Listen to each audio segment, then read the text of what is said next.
We are here once again to have our normal discussion. I've had a couple of requests that I have to talk about. And then I'm here to talk about spiritual possession. And the question about spiritual possession itself is a vast discussion we are supposed to have. But there is this particular question in it that they are asking. And the question is, does anybody who has spiritual possession or who has been possessed spiritually, is it everybody that is possessed spiritually that knows that he or she is possessed? No. Some people know, others don't know. Most people don't even know that they are possessed spiritually. All they say, someone is doing me, somebody has been doing, somebody has bewitched me. But you have possessed. The spirit that you are hunting is in you. The spirit is in you, it's within you. It's not from anywhere. You are the spirit yourself. So when you are hunting, running, skelter, my auntie, my grandmother, my this is bewitching me, is doing this. You run. At the end of the day, you still come in the spirit. Because you are the spirit yourself. You are hunting your own self. But you don't know. Why don't they know? I'll give one example for the sake of the time. I'll give one example, only one example, so that anybody listening to me will compare it to his or her own life and see if there are some other examples, but this is the common one. This is the example I'm coming to give right now. Assuming, for me, I am a voodoo priest. I use herbs to do my work.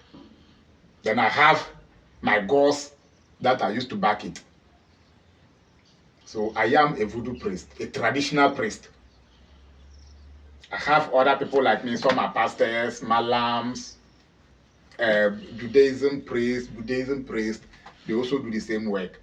And at the end of the day, you come to us or you come to me that you need a child. You are married 5 years, 6 years, some are married 15 years, 20 years, no child. You've been to hospital, they say you don't have problem, you are capable of giving birth, yet you are not having a child. So you want a child, that is why you came to me. Fine. I will go to the room, consult my realms, give your problems to them. So they come to tell me that, fine, on a normal day, you are not supposed to give birth.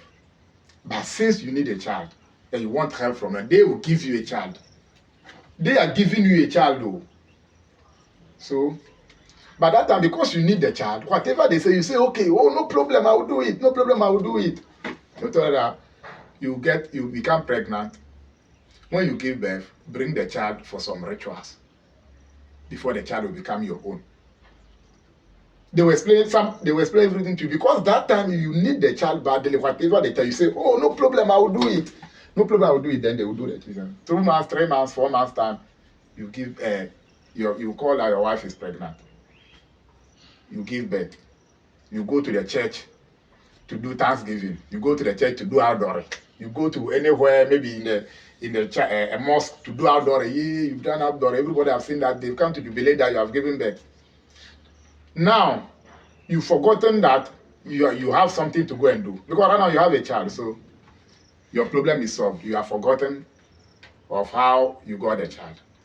This child will give birth, and this child will grow. And then, where you went to collect the child, the spirit is in the child, because the child is not yet yours physically. Or spiritually, the child is not yet yours. It is only physically that you gave birth to the child for people to see that it's you. It is only you and your source of that child that knows where that child does not belong to you. So this kind of child will grow. The child will be behaving abnormally. If it's a woman, a lady, marriage will become problem. Sitting at one place will become problem. When you meet a good man, that good man will be with you for some time. Immediately the person starts to talk about marriage, that is all, problem will come. When you meet, if you are a man, when you meet a woman, a good woman, problems. Most of the guys that are having those problems, they will be stealing unnecessary things. Some will be taking some kind of drugs. Some people will steal today, they will catch them, take them to police station, the next day they beat them, they bring them, they will still go and steal. It is not their problem. It is the source of where they are coming from. So the spirit will be using you to do what it likes because you belong to the spirit. Until you are able to find the source, until you are able to find the source, go and do it yourself. Or you go, if your parents are still alive, you go to them, then they will send you to the place to go and do it before you'll be free. Either than that, you roam and you suffer because you are from somewhere and you don't know your root. That's why when I talk, I say it is very important everybody knows his or her root because we are from somewhere. We are from somewhere, so we need to get our root and go according to it and do what our soul, the root likes. And you see how life will change for us. Know yourself, know your root. Then you do what your soul deserves. And you see how life is. Get a good spiritual father to explain stuff for you. Then you understand how it is.